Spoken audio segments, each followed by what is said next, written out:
आपण जर जीएसटी मध्ये नवीन जे अपडेट आले GSTR 1A जो ऍड झालाय, ठीक आहे. सो नॉर्मली आपल्याला माहिती आहे की जीएसटी मध्ये रिटर्न्स वगैरे किती असतात. ओके.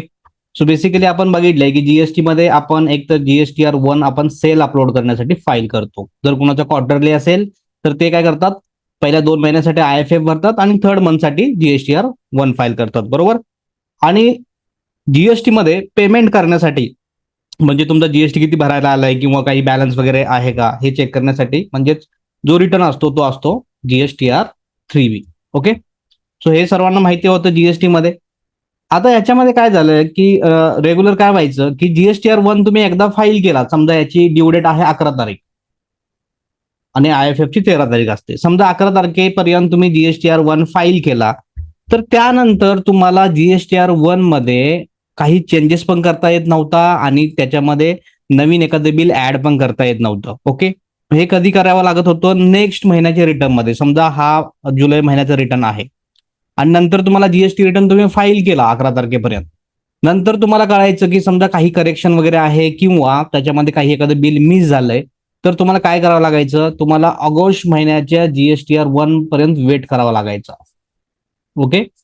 ऑगस्ट महिन्याच्या जो रिटर्न असेल, आता ही समजा ऑगस्टची 11 तारीख, ऑगस्ट महिन्याचं रिटर्न तुमचा 11 सप्टेंबरला जातोय, लास्ट डेट.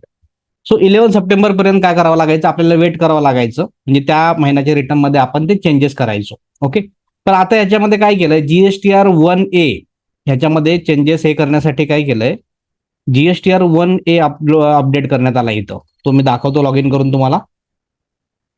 GSTR 1A आणण्यात आलाय. मग याच्यामध्ये काय काय चेंजेस करता येतो ते पण बघू आपण, आणि एखादं बिल ऍड करता येते का आपल्याला ते पण बघायचं. सो फक्त मी तुम्हाला लॉग इन करून दाखवणार आहे. त्याच्यामध्ये एक्झॅक्टली तुम्हाला चेंजेस वगैरे कशा प्रकारे करता येतात ते. सो मी एखादं लॉग इन करून दाखवतो इथं अगोदर. तिथं जाऊ आपण जीएसटीच्या साईडला, ठीक आहे.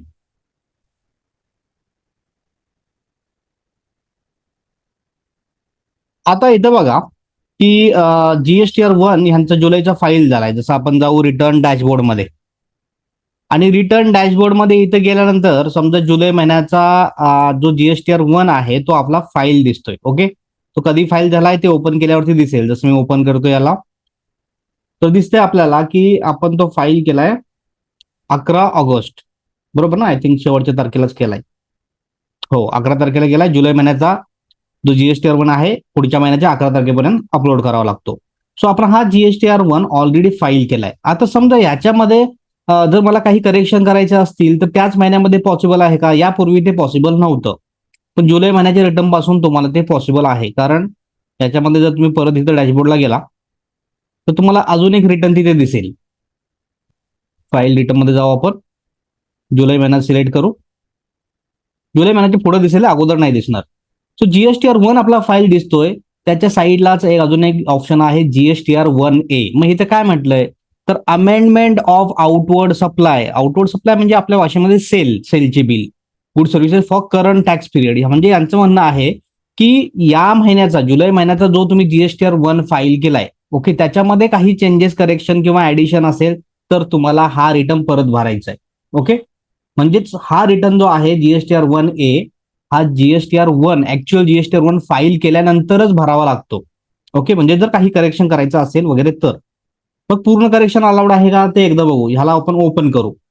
तर याच्या अगोदर आपण काय करू, एक बिल बघू याच्यामध्ये कुठलं बिल आहे, म्हणजे आपल्याला पुढे ते चेंजेस वगैरे करता येते की नाही ते बघायला. सो GSTR 1 ओपन करतो.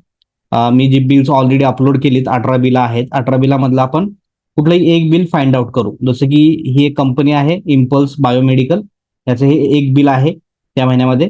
त्याचा बिलाचा नंबर लक्षात घ्या, TA 0105. ठीक आहे, TA 0105. मग समजा जर ह्या बिलामध्ये मला काही चेंजेस करायचं असेल तर मी GSTR 1 फाईल केल्यानंतर त्याच महिन्यामध्ये करू शकतो का, तर ते आपल्याला बघायचं आहे. सो परत जाऊ आपण जुलै महिन्यामध्ये आणि आपण ओपन करू GSTR 1A.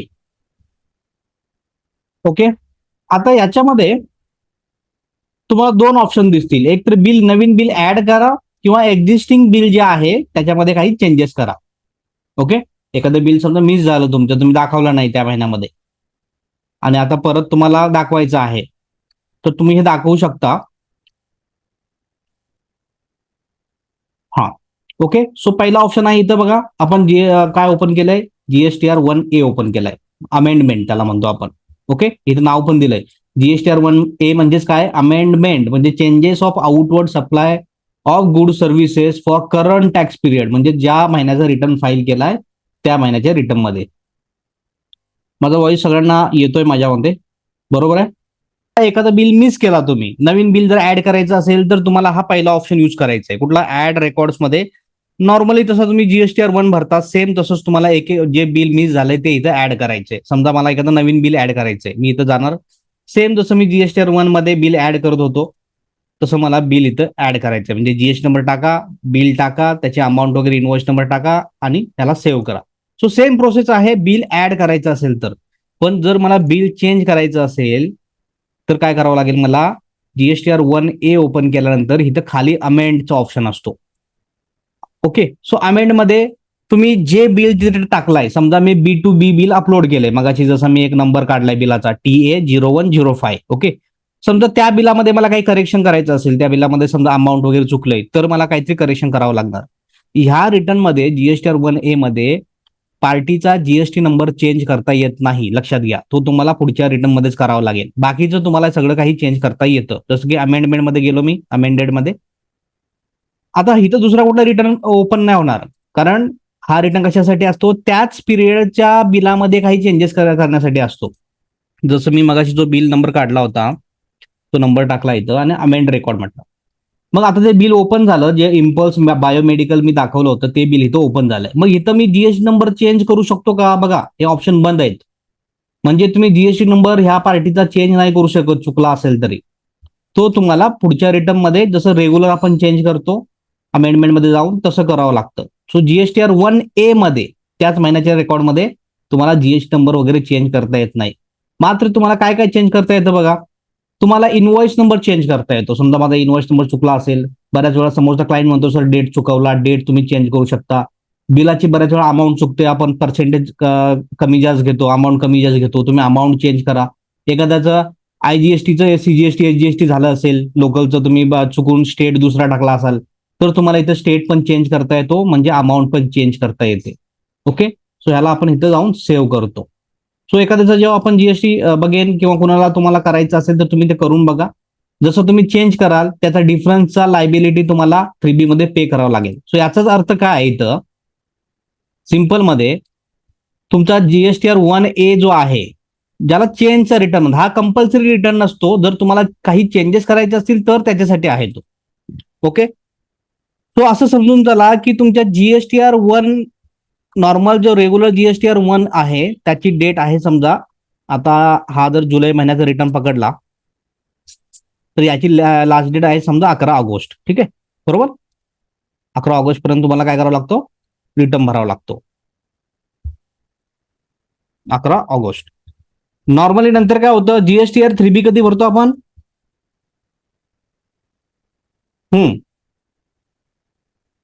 हा जीएसटीआर 1 झाला, ठीक आहे, जो 11 ऑगस्ट पर्यंत भरला तुम्ही. जीएसटीआर 3B आपण 20 तारखेपर्यंत भरतो, बरोबर. सो एकदा रिटर्न जर जीएसटीआर 1 फाईल केल्यानंतर ह्याच्यामध्ये काय चेंजेस करायचा असेल तर तुम्ही मधल्या पिरियडमध्ये म्हणजे 3B फाईल करायच्या अगोदर काय फाईल करू शकता, जीएसटीआर 1A फाईल करू शकता. म्हणजेच तुम्हाला इनडायरेक्टली याच्यामध्ये काही चेंजेस करायचे आहेत, बदल करायचे आहेत. ठीक आहे.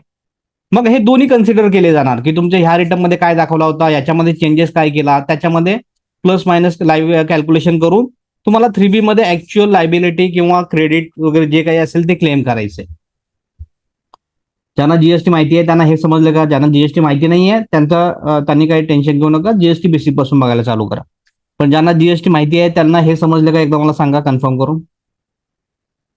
मी अनम्यूटचा पण ऑप्शन ठेवतो, काही इश्यू नाहीये. हा, ज्यांना जीएसटी माहिती आहे त्यांना हे समजलं का, जीएसटी 1A काय आहे एक्झॅक्टली. थोडंसं म्हणजेच चेंजेस आहेत, त्याच महिन्याच्या बिलामध्ये चेंजेस करायचे असेल रिटर्न फाईल केल्यानंतर तर तुम्ही समजले सर. फाईल करायच्या अगोदर त्या R1 जो 1A आहे तो भरून चेंजेस करू शकता, बस. बाकी काही नाही त्याच्यामध्ये. ठीक आहे. जे नॉर्मली अगोदर होत नव्हतं ते आता तुम्हाला हे करता येतं. फक्त जीएसटी नंबर चेंज नाही करता येणार पार्टीचा, पण नवीन बिल वगैरे ऍड करता येतो तुम्हाला. ठीक आहे, सो ते एक बेस्ट चांगलं झालं. पण जीएसटी नंबर पण जर चेंजचा ऑप्शन ठेवला तर एकदम बेस्ट होऊन जाईल. कारण बऱ्याच वेळा काय होतं, एकदा आपला R1 फाईल झाला तर आपल्याला बराचसा इश्यू येतो. ओके, मग समजा पार्टी पुढे जाऊन ते पार्टी चेंज करणं म्हणजे जीएसटी नंबर चेंज करण्याचा ऑप्शन पण देऊ शकतील. ते झालं तर मग आपल्याला पुढच्या महिन्याच्या तारखेपर्यंत वेट करायची गरज पडणार नाहीये. ठीक आहे. सर जीएसटीआर 1A मध्ये किती वेळेला बदल करू शकतो की एकदाच करायचं करू शकतो सर?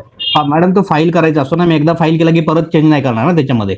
जसं की हा जो मग तेच आता आता हा, हा जीएसटीआर 1 मध्ये आपण हा एकदा बदल केला एकदा त्याच्यामध्ये बदल केल्यानंतर ऑटोमॅटिक बदल नाही होणार, तुम्हाला तो रिटर्न फाईल करावा लागतो. इथं फाईलचा ऑप्शन असतो. येस सर, बट किती वेळा करू शकतो तो आपण? एकदाच करणार ना सर, परत परत ओके. करणार त्या महिन्याचं रिटर्न. एकदा नाही, फाईल कारण केलं आयटी रिटर्न मध्ये ना आपण किती पण वेळा रिवाइज करू शकतो ना. नाही, मग आता बघा, ह्याच्यामध्ये हा रिटर्न मी समजा सबमिट केला. ठीक आहे, याच्यामध्ये काही चेंजेस नाही केलेत मी, कारण मला काही चेंजेस करायचे नाही त्याच्यामध्ये. तुम्ही नील रिटर्न सबमिट होतोय का बघा अगोदर. मग इथं कम्पेअर होतं बघा की तुमचं 1 मध्ये काय दाखवलाय, 1A मध्ये काय दाखवलं. आता 1A मध्ये मी काहीच नाही दाखवलं, पण तुम्ही चेंज करणार तेव्हा हा 1A चा इथं चेंजेस दिसणार तुम्हाला.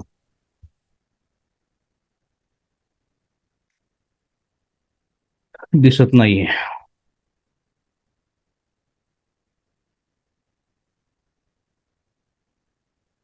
हे बघा, जसं की आपण बघितलं की जीएसटीआर 1 आहे साईडला तिथं आणि जीएसटीआर 1A त्याच्या साईडला दिलेला आहे. सो तुम्हाला तो रिटर्न फाईल केल्यानंतर त्याचा तुम्हाला काय होणार, त्याचा इफेक्ट दिसणार. तो म्हणजे फाईल करावा लागेल तो रिटर्न तुम्हाला. दिसायचं हा आहे जीएसटीआर 1A चेंजवाला रिटर्न. मग याच्यामध्ये समजा तुम्ही नवीन बिल ऍड केला किंवा त्याच महिन्याच्या एखाद्या बिलामध्ये चेंजेस केला इथं अमेंडमेंटमध्ये जाऊन, तर तुम्हाला प्रोसीड टू फाईल मध्ये जाऊन इथं काय होणार, हा रिटर्न सबमिट करावा लागेल. मग इथं तुम्हाला समरी दिसते की तुमच्या जीएसटीआर 1 मध्ये पहिलं काय दाखवला होता, जीएसटीआर 1A मध्ये काय चेंजेस केला आहे. कारण लायबिलिटी त्याच्यानुसार कॅल्क्युलेट होणार ना, प्लस मायनस होऊन. ओके, सो ही लायबिलिटी तुम्ही जसं तिथं दाखवाल त्याचा इफेक्ट तुम्हाला इथं दिसेल, अमेंडमेंट काय काय केलं आहे त्याच्यामध्ये, आणि त्यानुसार तुमचं हे कॅल्क्युलेशन होईल. सो ऍक्च्युअल आपण फाईल जेव्हा करेल तेव्हा एखादं जर बघू. आता फक्त हा ऑप्शन समजून घ्या. ओके, सो इथं जर तुम्ही आला इथं खाली, मग हे सगळे ऑप्शन आहेत की B2B मध्ये चेंज केला तर इथे इफेक्ट दिसणार त्याचा. ते ऑटोमॅटिक येईल तुमचं तिथं. तुम्ही जो रेकॉर्ड तिकडे दाखवणार त्याचा रेकॉर्ड हे ऑटोमॅटिक इथे येऊन जाईल, काय काय चेंजेस केलाय त्याच्यामध्ये. आणि लास्टला तुमची इथं लायबिलिटी येते. ठीक आहे, दोन्हीचं कम्पेअर करून काय येतं, इथं लायबिलिटी येतो. सो जीएसटीआर 1A मध्ये सध्या मी काहीच टाकलेलं नाहीये, पण माझं जर टाकलं असतं मी तिथं तर इथं तुम्हाला इथं दिसलं असतं. सो हे तुम्हाला स्टेटमेंट फाईल करावं लागणार. ओके, बघा हा पण रिटर्न तुम्हाला फाईल करायचा ऑप्शन आहे. हा रिटर्न कुठला आहे, GSTR 1A. So same return तसंच फाईल करायचंय जसं तुम्ही फाईल करता. जसं की 1 मिनिट मला OTP घेऊ द्यायचं.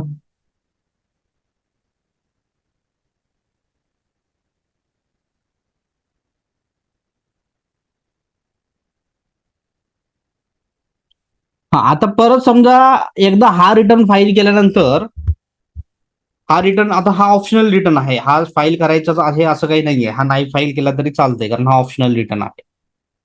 पण समजा परत तुम्हाला नंतर कळलं की बाबा ह्याच्यामध्ये आता परत चेंजेस काही करायचे आहे, तर मात्र तुम्हाला माझ्या मते ते नेक्स्ट महिन्याच्या रिटर्न पर्यंत वेट करावं लागेल. बरोबर, कारण समजा हा रिटर्न तुम्हाला आता फाईल झाला इथं, तो इथं आता परत तुम्ही काही चेंजेस नाही करू शकत. दिसतोय का, हा पहिला फाईल झाला होता, हा आता फाईल केला. मग आता परत त्याच महिन्याच्या बिलामध्ये काही चेंजेस करू शकतो का मी याच महिन्यामध्ये?